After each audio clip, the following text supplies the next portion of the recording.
Greenland. Between jagged glaciers and secluded valleys, isolated villages and slowly dancing icebergs, Greenland is the home of giants. Follow us on our journey as we explore the natural wonders of one of the last wild places on Earth.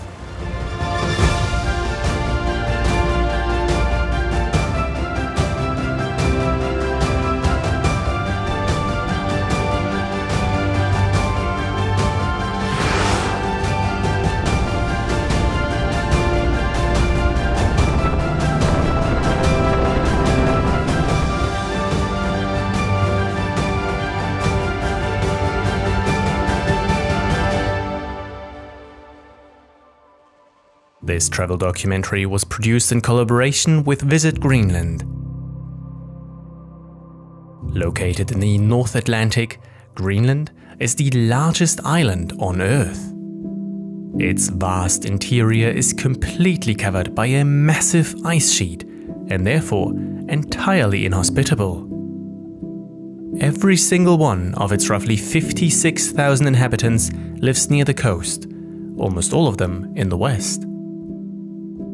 Our journey, however, brought us to the sparsely populated East Greenland, one of the biggest wilderness areas on our planet. In fact, there are only 6 settlements in the Apusiaajik area, but thousands of kilometers of pristine coastline. To get there, we boarded a plane in Iceland, and within 1 hour and 45 minutes, we approached the icy realm that is Keflavík.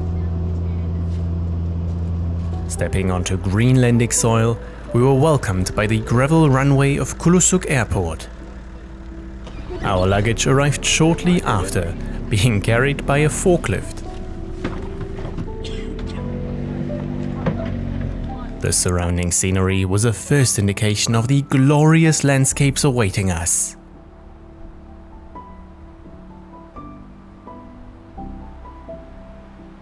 We hadn't reached our final destination yet though, as we had one more flight ahead of us. Soon we were ready to get airborne, this time in a helicopter.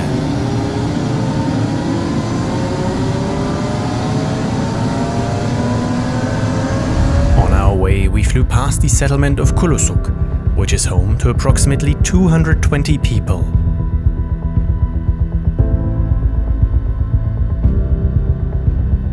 Looking into the distance, it became obvious why the airport was built right here, as there is barely any flat ground. Everywhere we looked, towering mountains dominated the view, many of them adorned by snow and glaciers.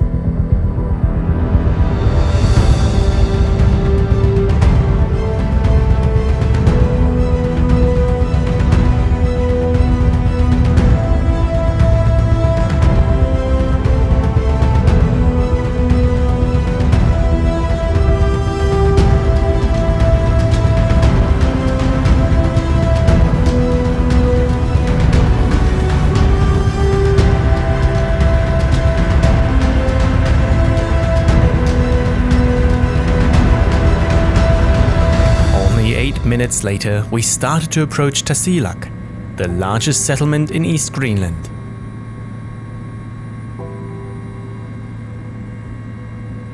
After settling our backpacks on the heliport, we were soon picked up and shuttled to our first accommodation.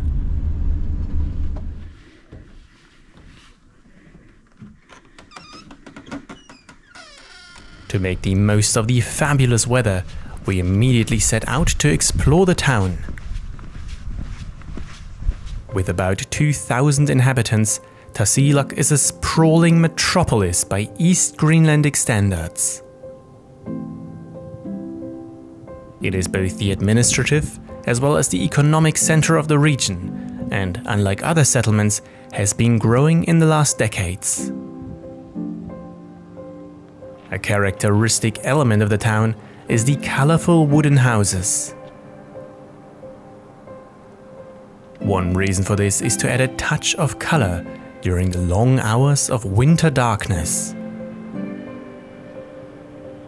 On the plus side, because the town sits 106 kilometers south of the Arctic Circle, it experiences bright summers with a lot of daylight.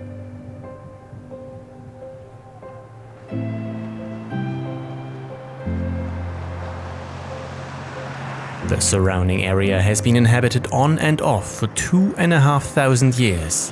However, a permanent settlement was only established in 1894.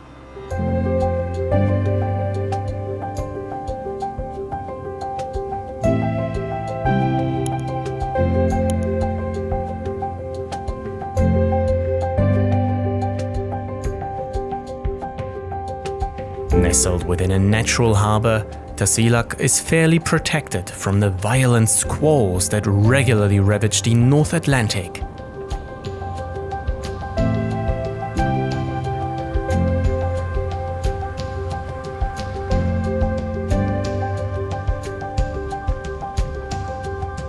Additionally, the site is highly picturesque, with imposing mountains flanking the opposite side of the fjord.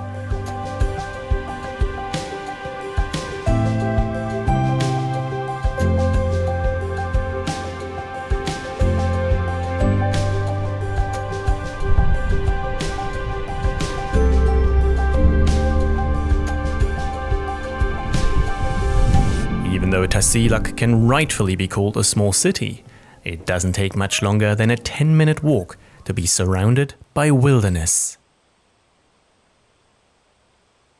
The nearby landscape is dominated by rugged mountains, as well as small, snow-fed lakes.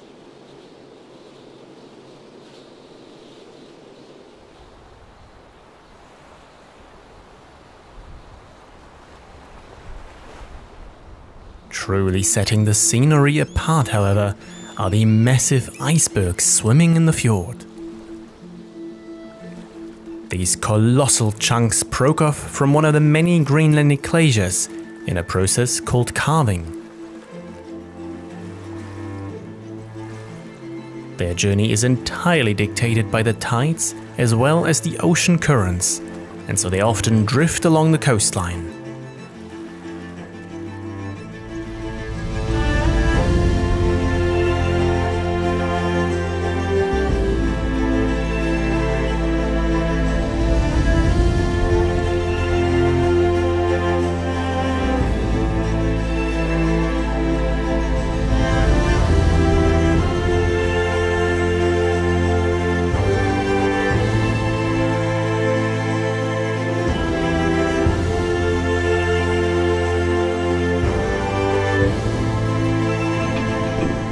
In the late evening, we headed to the marina, where we boarded the boat of Rasmussen, the owner of Tasiilaq Tours.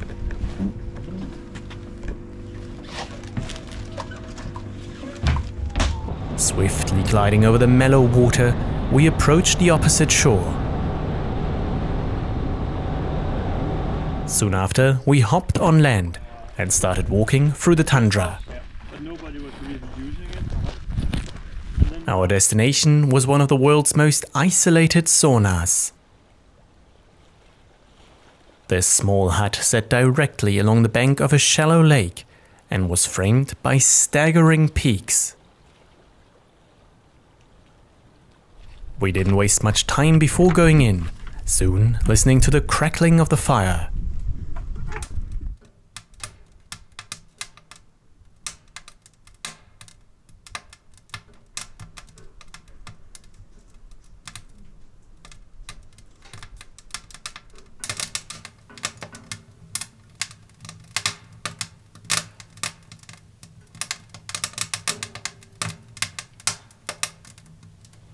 Meanwhile, outside of our hot refuge, the shadows started to lengthen as afternoon turned to evening. Because almost no wind was blowing, the landscape was enveloped in a deep silence that had an immensely soothing effect on us.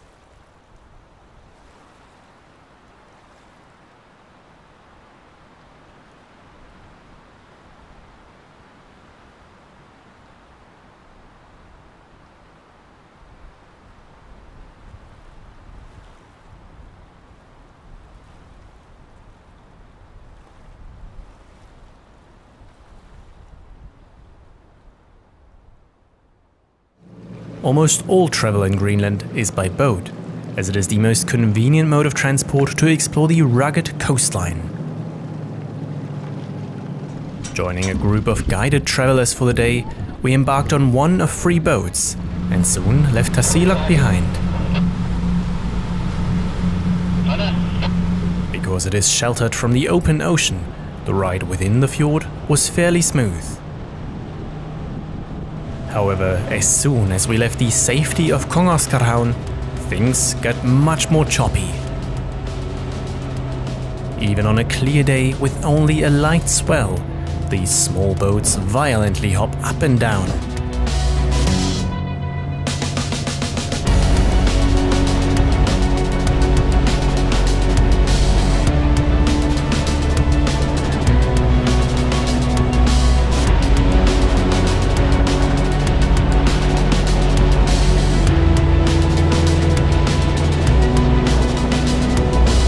Thankfully, we soon entered the branched fjord system to the north, and things calmed down a bit.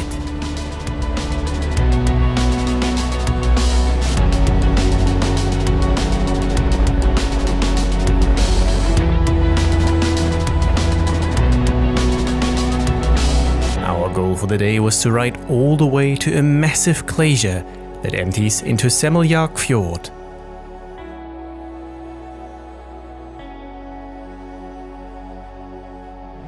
First, however, we paid a visit to the eponymous village along the fjord's shore. Home to less than 200 people, Sermiligaaq is one of the 6 settlements in the area. Its name means as much as beautiful glacier fjord, indicating the sights awaiting us. On a short walk around town, we gain an impression of life in such a remote village.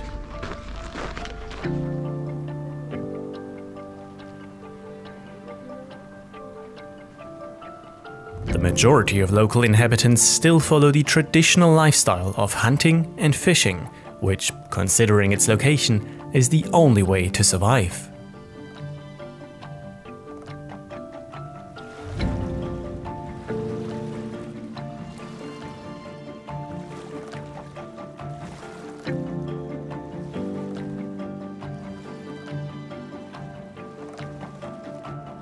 Shortly after, Sermiligaaq lived up to its name.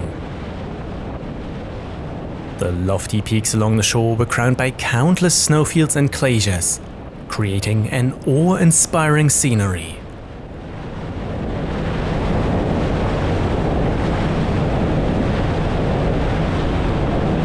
But the biggest ice sheet of all waited at the end of the fjord. Reaching a height of more than 40 meters, this towering wall of compressed snow was gigantic. At its mouth, Knud Rasmussen Glacier is 2.5 kilometers wide.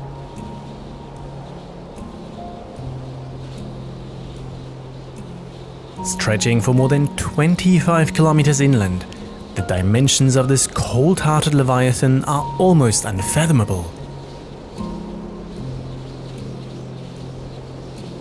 Even harder to comprehend is how this is all but the remnant of ice ages past, when wintry emperors ruled the north. Holding dominion over large parts of the northern hemisphere, their cruel reign lasted for eons, making life all but impossible. Today, Greenland is one of the last strongholds of these frozen giants, but even here, their power is dwindling.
To get an impression of the glacier's height, we cautiously approach the icy rampart.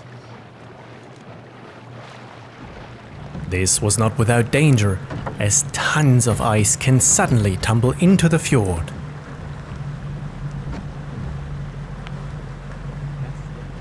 But taking in the sharp teeth of the glacier's mouth was simply staggering.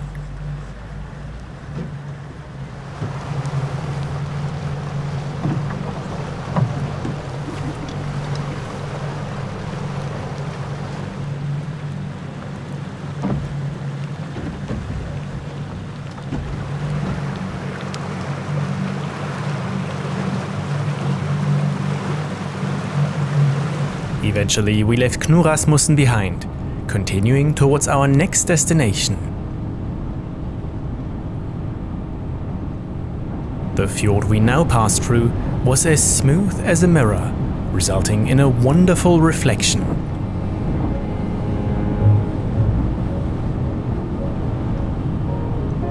Additionally, it was the home of an exceptional iceberg.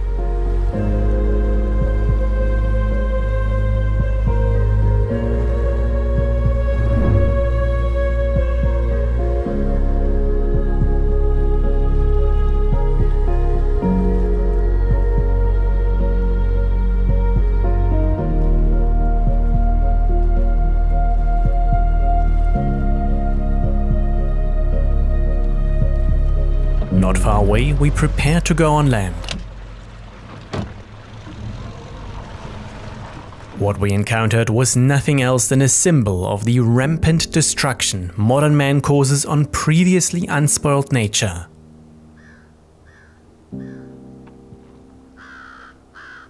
Impressive and devastating at the same time, the former Bluie airfield was run by the US Army from 1942 to 1947. Initially, the plan was to use this site for refueling planes on their way to Europe. However, as elsewhere in East Greenland, it was difficult to build a long enough runway, so the base mostly served as a meteorological station. After the Second World War ended, Ikateqq, as it is known locally, completely lost its importance and soon was decommissioned.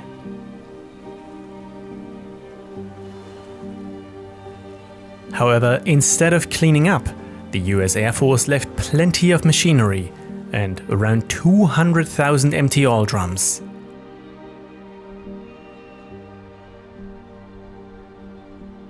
In 2019, a cleanup process was initiated to slowly remedy this ecological disaster. Some of the barrels will likely be kept to act as a solemn reminder though.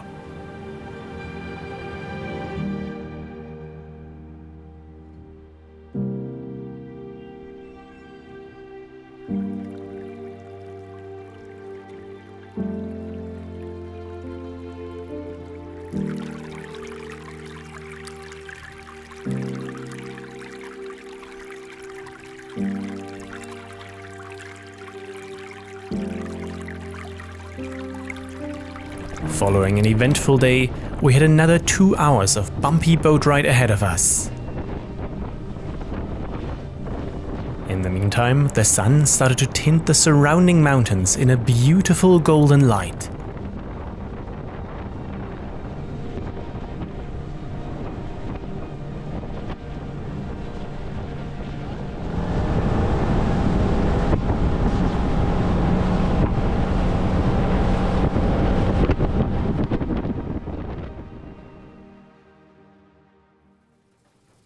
The next day, we woke to the patter of rain on our window. Outside, the scenery was completely transformed, with heavy clouds veiling the landscape.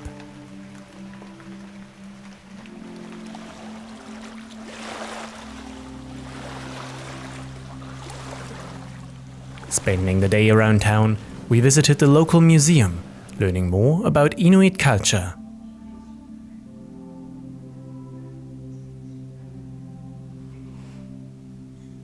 Equally, we went to the local workshop, where artists carve many shaped sculptures called tupilaq.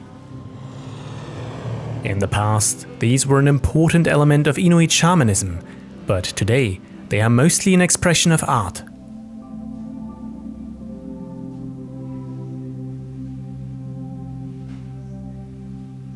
This small garden is quite an unusual sight because Greenland does not have an agricultural tradition.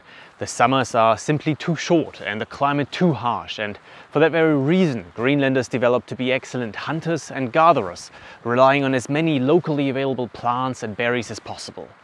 But pilot projects like this one now experiment with growing more vegetables locally, which is both environmentally friendly and also a great addition to the local diet.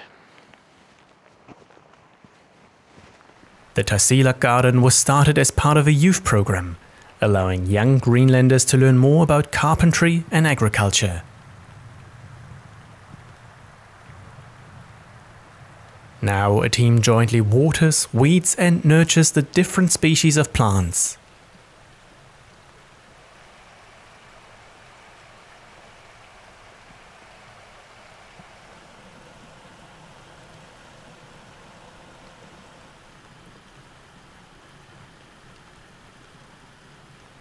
While there are certainly roads within Greenlandic settlements, to date there isn't a single road that connects two Greenlandic towns. The longest road here in Tasiilaq, for example, is 3 kilometers long. And that means that if you want to visit another town, you need to either go by plane or helicopter, or much more commonly by boat, which is what we are about to do right now. Walking around town in full backpacker mode, we went to the harbour once more, where we soon loaded all our gear into a small boat. Saying farewell to Tasiilaq for the next couple of days, we headed around Ammassalik Island towards the settlement of Tiilerilaaq. Both ocean and sky were of a dull grey, but our spirits remained high.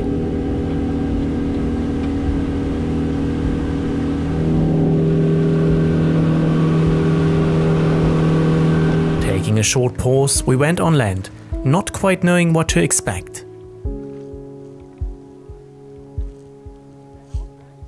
What we came upon was a Greenlandic winter house.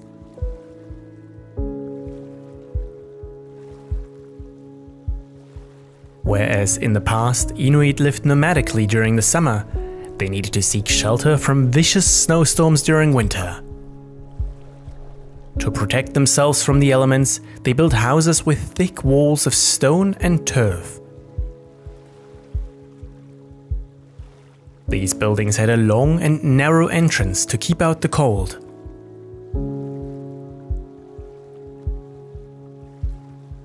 In most cases, several families shared a single house, living together very tightly, until spring allowed them to move out again.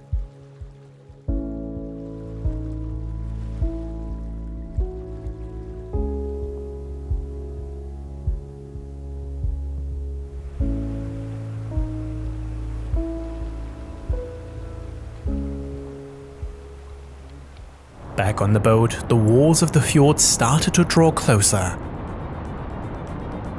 Low-hanging clouds entwined the mountains, making for a very moody atmosphere.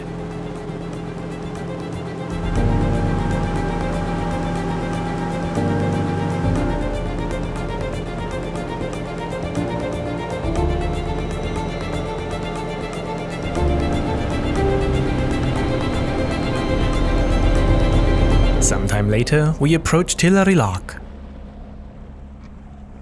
Unlike Tasiilaq, the settlement does not have any cars, and most traffic is on foot.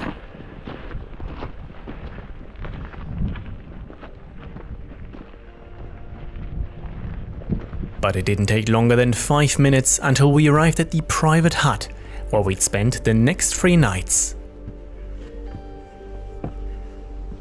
Inside we found all the amenities we needed, including electricity, a heating system and several beds to choose from.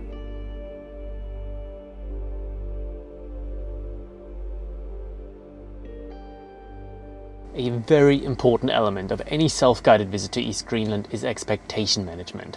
For starters, you shouldn't expect any luxury. And as example, the private hut we are currently staying in here in Knud, in this remote village, does not have any running water. So we need to collect our fresh water from the local silo. Another thing is the weather, which is entirely unpredictable. And that means that you will need to bring a lot of flexibility and patience. But one thing is absolutely certain. It will be an unforgettable adventure.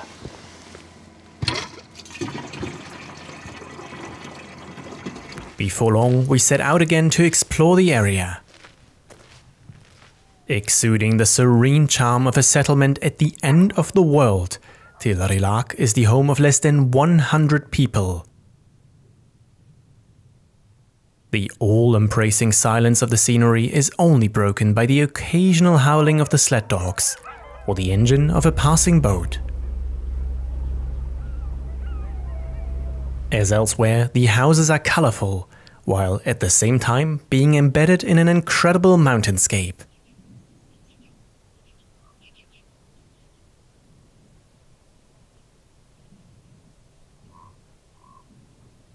One of the most characteristic traits of Greenlanders is their deeply rooted culture of hunting and gathering their own food. During summer, locals might spend days out on the water, catching as much as possible. Their lifestyle is almost entirely geared towards hunting seals, gathering berries and fishing. Wandering around town, it therefore is common to spot fish drying on wooden racks. These fish are often conserved for the long winter months, when it is much harder to collect food.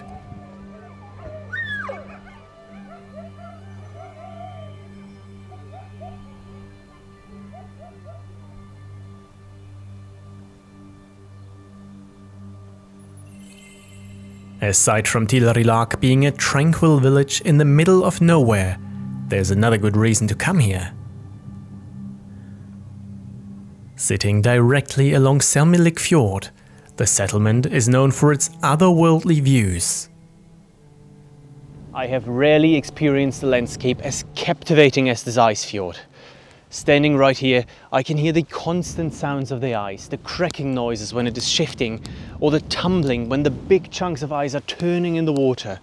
And what's even more, in the distance there are several glaciers, and behind them the vast Greenlandic ice sheet. So I think that today we'll do one thing and one thing only, which is standing right here and beholding this magnificent scenery.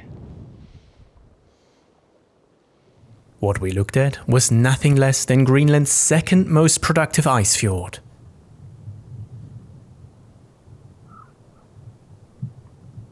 Innumerable icebergs, ranging from small shoals to colossal mountains, created a surreal scenery.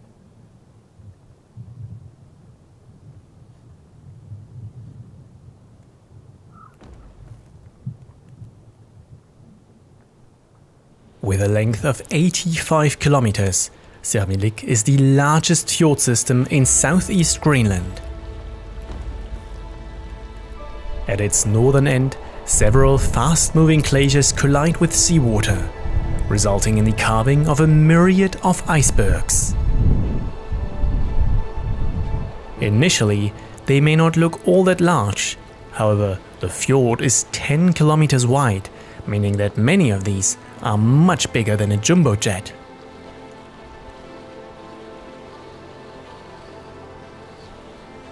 In the past, a height of more than 100 meters has been recorded for individual icebergs, with their length far exceeding that.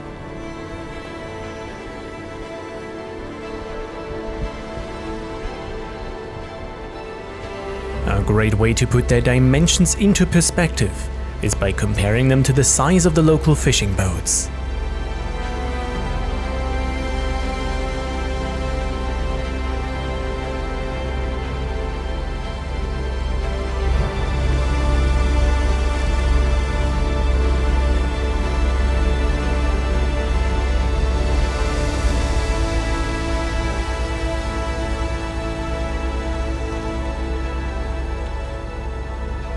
Most of the larger chunks can easily reach an age of 3 years or older, all the while slowly drifting towards the open ocean.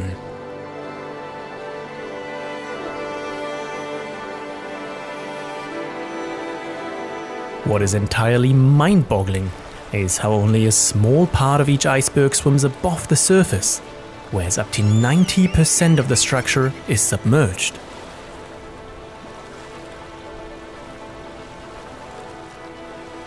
The fact that they float in the first place can be explained by their lower density compared to water.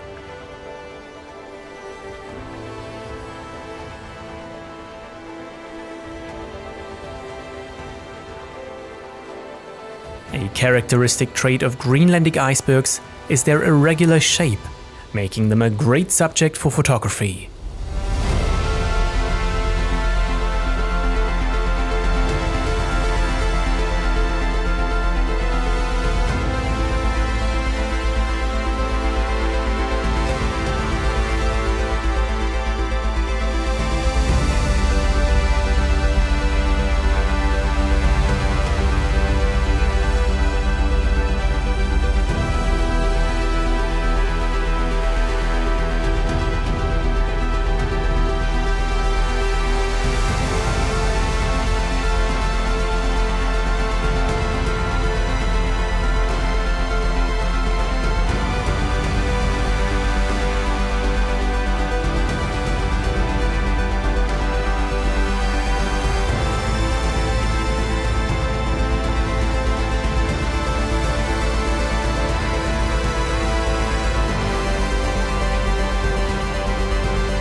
Standing over the fjord for hours on end, we were spellbound by the slow dance of the icebergs.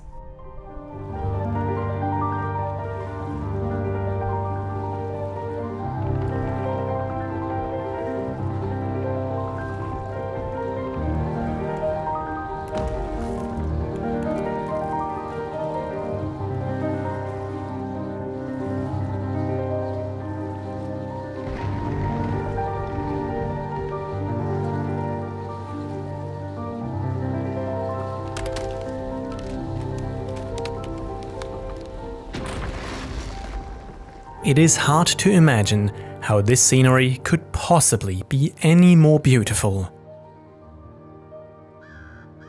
However, in the evening, the gently setting sun cast a golden light onto the landscape, leaving us truly speechless.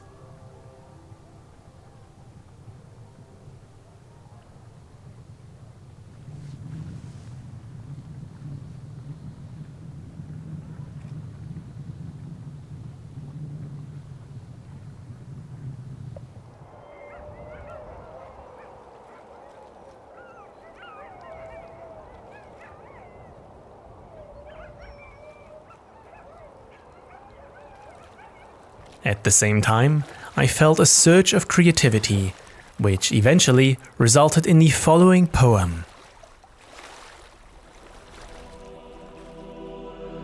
Adorned with jagged crown there reigns a mighty queen of old.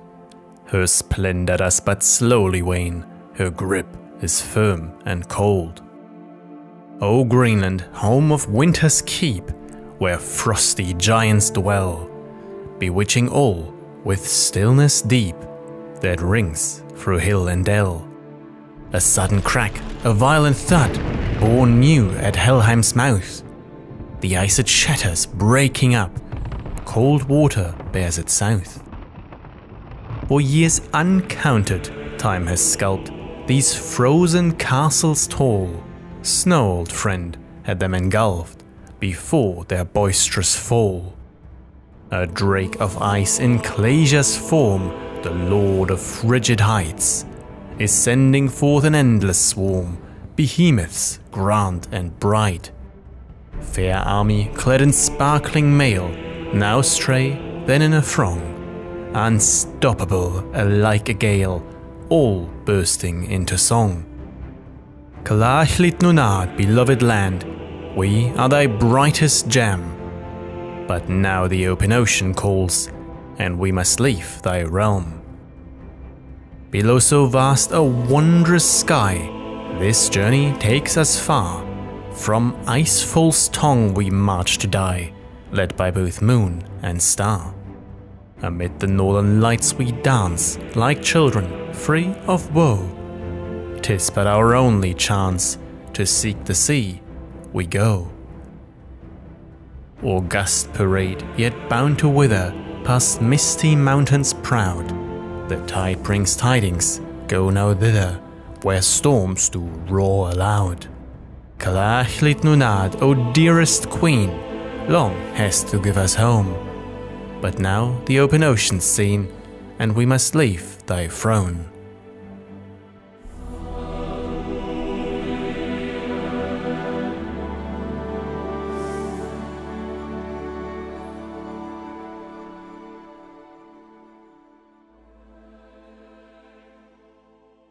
All day long we were lucky enough to marvel at the magnificent scenery of the fjord below. Now that it is dark, we of course can't see the icebergs anymore, but we had a quick glimpse out of the window and lo and behold, the northern lights are out, so I don't think we'll go to bed anytime soon.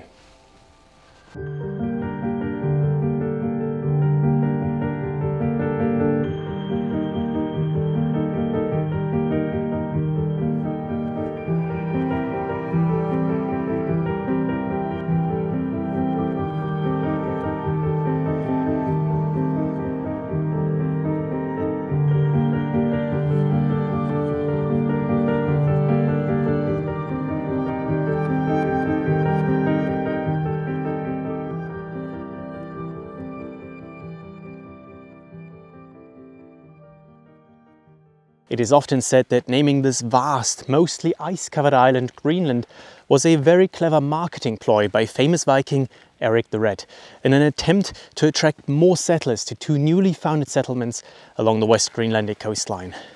And ironically, most of these settlers actually came from a place called Iceland. But in his defense, during the time of the first settlement, around the year 1000, Greenland was actually much greener as the climate was milder. But then over the next 500 years it got progressively colder and all these Scandinavian settlements ceased to exist. The only people that survived were the Inuit, whose hunting lifestyle was a much better adaptation to the harsh realities of the place we today know as Greenland. During the previous days, when we had been looking out over this highway of icebergs, we had often heard a familiar noise. The slow whoosh travelling through the landscape clearly indicated the presence of whales. However, it took until our last morning that we finally spotted one.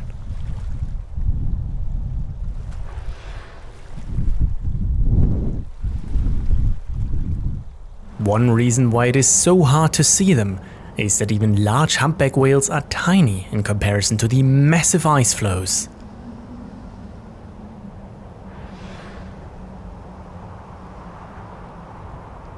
Additionally, in a landscape as vast as this, the sound of their spouts takes a long time to travel, making it hard to pinpoint their location.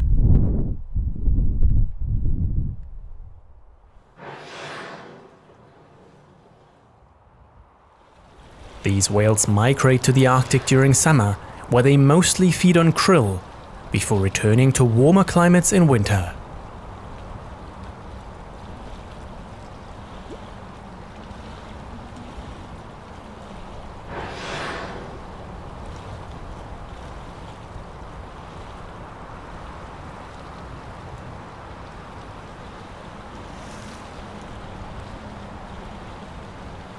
Eventually, the time had come to move out of our home away from home.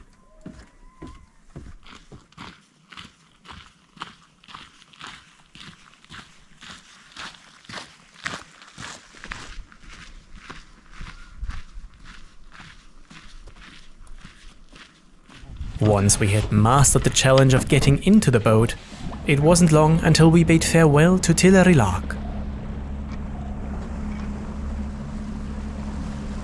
Instead of taking the same route back, we went around the other side of Sermiligaaq island, riding directly through the ice fjord. While the sun started to set behind the mountains, we encountered the majestic icebergs from up close, marveling at their splendor.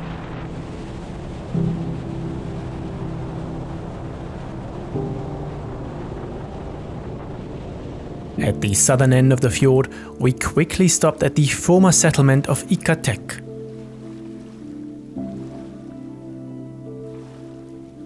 Whereas around 80 people lived here in 1958, that number shrank drastically over the following decades, until the village was abandoned in 2005.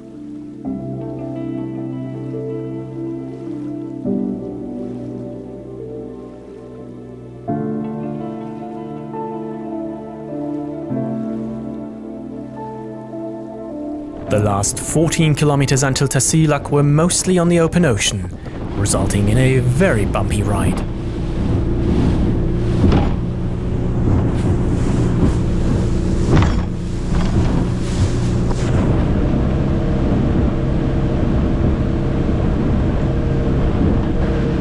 Hiking in East Greenland means exploring remote wilderness, and of course there are a couple of challenges to be aware of, predominantly the chance of encountering a polar bear.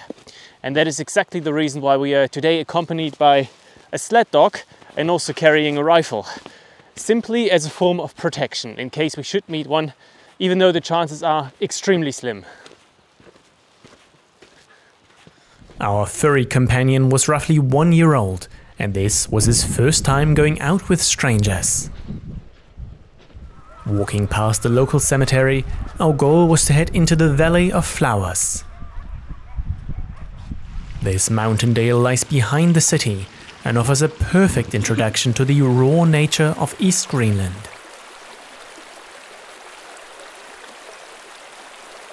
In fact, with the right preparation and equipment, there are plenty of opportunities to go and explore this untamed wilderness on extended day hikes or thrilling week-long adventures.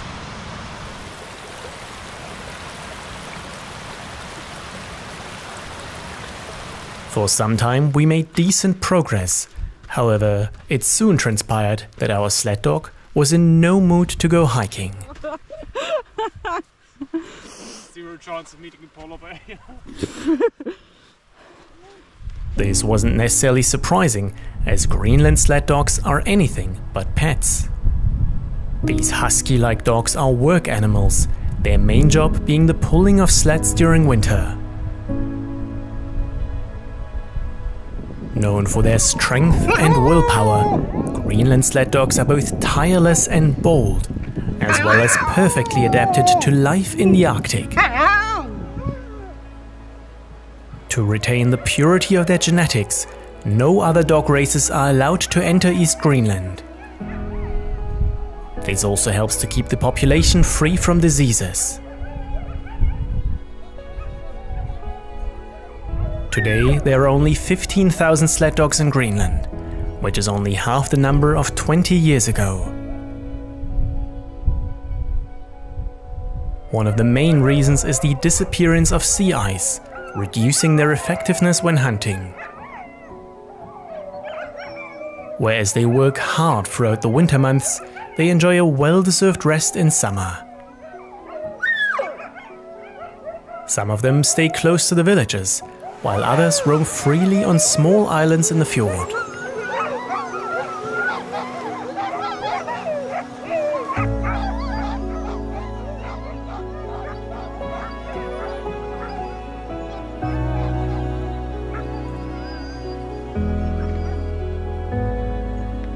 The summer is also the time for puppies, which are heartbreakingly adorable.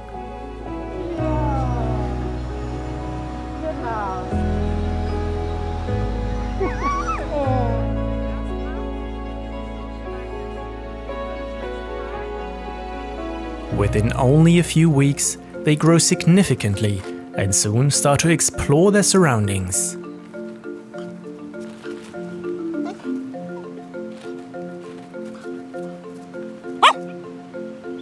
Siblings will often play fight with one another, trying to assert their dominance.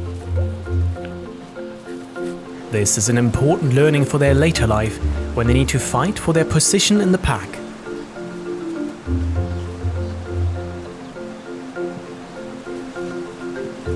the same time, they definitely love a good scratch.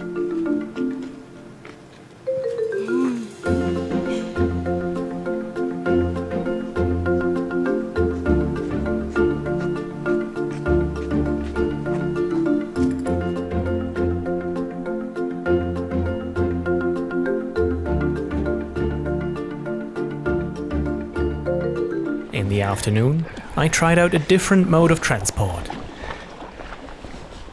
Venturing into Tasiilaq Fjord in a kayak was a physically demanding alternative to our usual boat rides.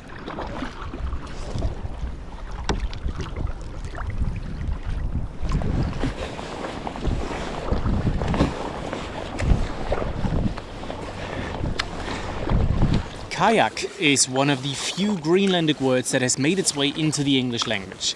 And there's a very good reason for that, which is that the kayak was actually invented in Greenland. At its core, it is a stealthy hunting vessel that allowed Inuit hunters to get very close to large marine mammals such as seals, dolphins and whales. And alongside the dog sled, it is one of the core adaptations that allowed humans to survive in this usually harsh Arctic climate. Originally, each kayak was exactly fitted to its individual owner, making no two kayaks the same. This resulted in a perfectly balanced vessel, allowing the Inuit to navigate these waters with ease. One of the most important techniques to survive was the kayak roll. Using only body motion, this allowed a capsized hunter to right his kayak again.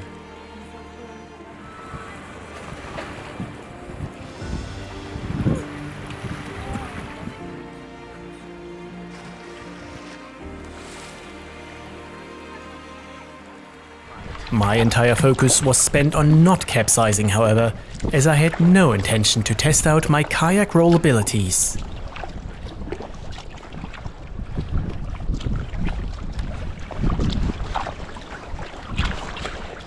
Blessed with another day of sunshine, we also had the opportunity to visit Johan Peterson's fjord. To get there, we headed around the southern end of Sermilik Island before entering the ice fjord.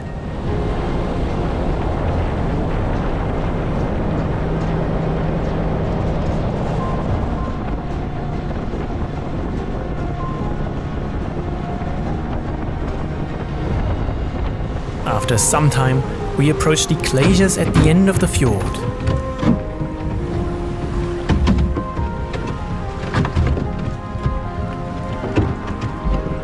Unlike Knud Rasmussen, these outlet glaciers flow down directly from the Greenland ice sheet.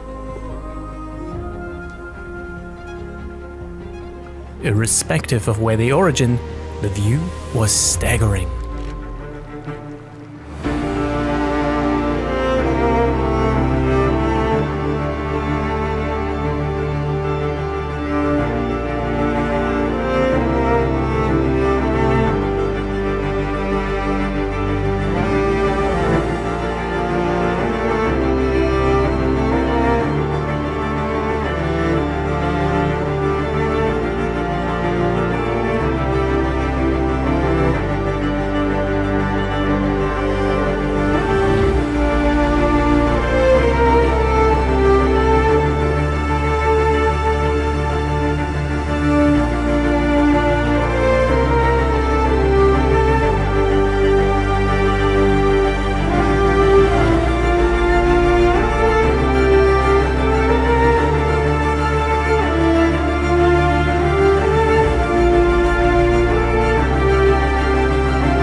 In the last days, we had seen the Greenland ice sheet a couple of times in the distance. However, so far, we had not set foot on it. Fortunately, we were about to do just that in Nativid Kangertivat Fjord. Here the ice sheet flows all the way down to sea level, making for fairly easy access. Whereas many of the other glaciers had been torn apart by steep crevices, this side of the ice sheet was surprisingly smooth.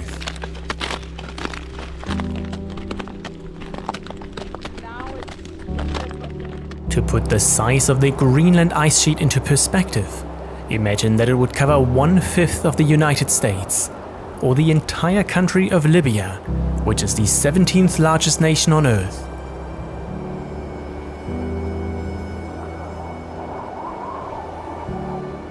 In a nutshell, from here to Kulusuk on the west coast, more than 500 kilometers of icy nothingness await anyone attempting one of the world's toughest challenges: the crossing of the Greenland ice sheet.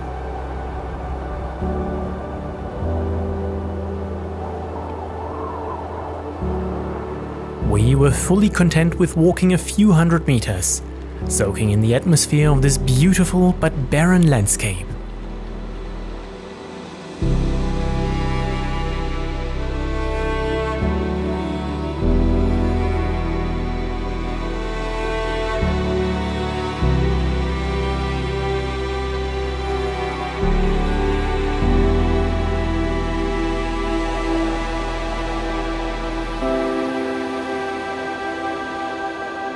After a while, we returned to the boat, preparing to head back.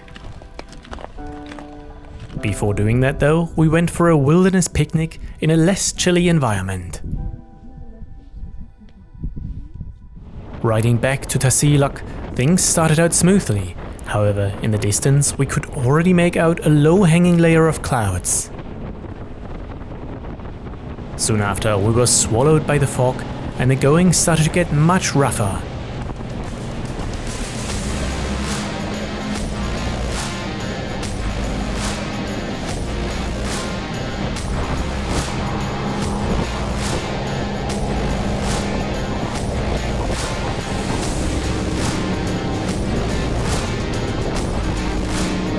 But our day had one more surprise in store. That's Orcas! Orcas! Oh my god!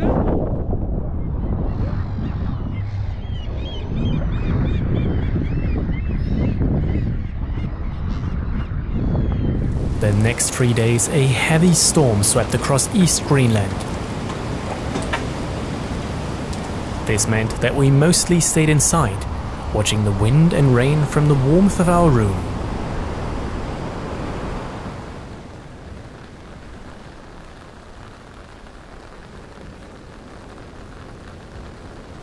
Eventually, the sun returned. Seizing the opportunity, I went on an ice climbing trip with Nico from Nunatak Adventures. Equipped with crampons, we walked across a glacier until we arrived at a suitable spot. So remember, we climb with our legs, and this will keep us on the wall. Yeah. But our biggest muscle is the leg, so we just need to kick with 1, 2, 3, 4. So it's 90-degree hitting the wall, Yeah. or rather heel more down, like so. Let's say this is already in place. Okay. When I want to go high, you can see that if I would do big step, when I push down, the heel goes so down that I scratch. Okay. So I would suggest 4 baby steps. Okay, like so, and then you leave them leveled. So you're not having this situation, shaky leg, cramps coming. Okay. Once I had completed a short practice run, it was time to get roped in. Soon after, I found myself walking down the wall of ice backwards.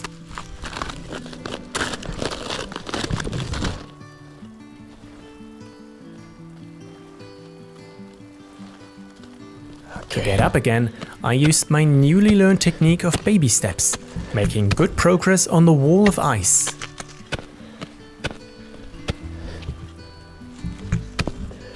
total, I went up and down 3 times, each turn getting more confident than the last.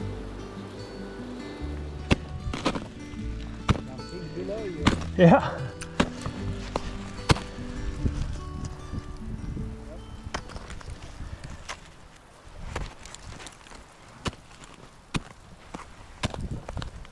Our daily excursion was far from over though. Following a hidden accessway, we entered a spectacular ice cave. This natural gem was discovered by Nico himself, and it is the only ice cave that can be visited on a tour in all of Greenland. Heading into the underworld, we regularly crossed a meltwater stream flowing beneath the glacier. Walking ever further, the darkness started to creep up on us.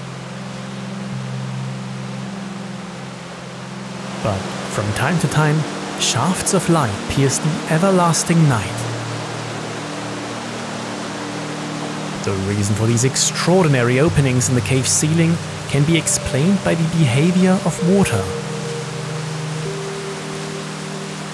Always on the search for the path of least resistance, meltwater effortlessly chisels its way through the ice, creating vertical tunnels in the process.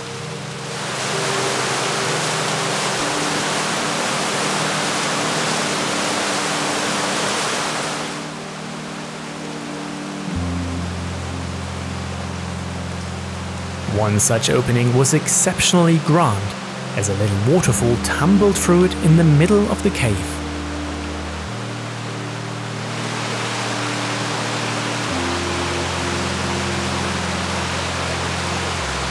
Equally fascinating was the variation of color.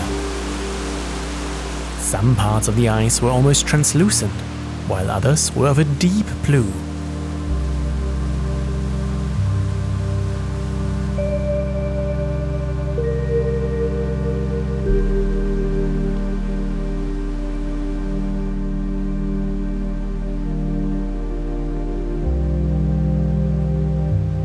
It would have been easy to spend hours in the cave, getting lost in the magic of this frozen world. However, eventually, we needed to return to the surface.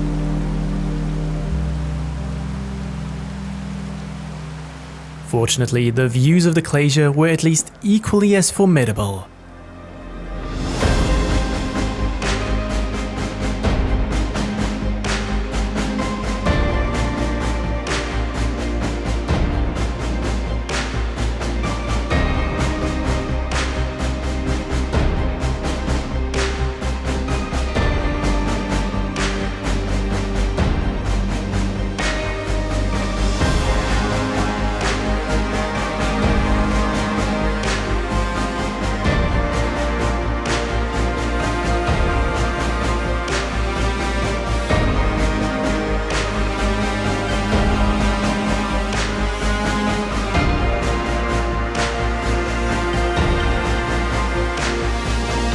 A little while later, it was time to leave this magical place.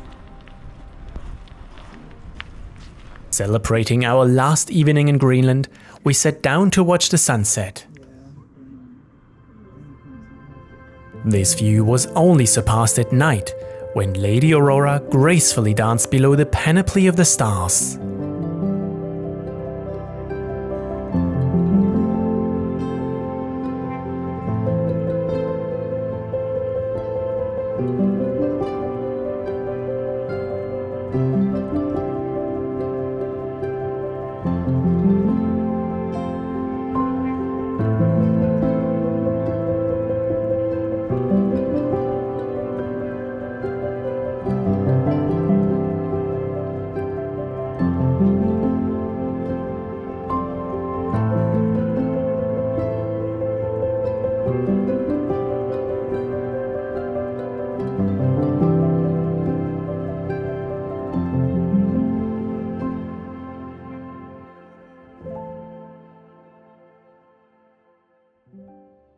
The following morning, our time in Greenland came to an end.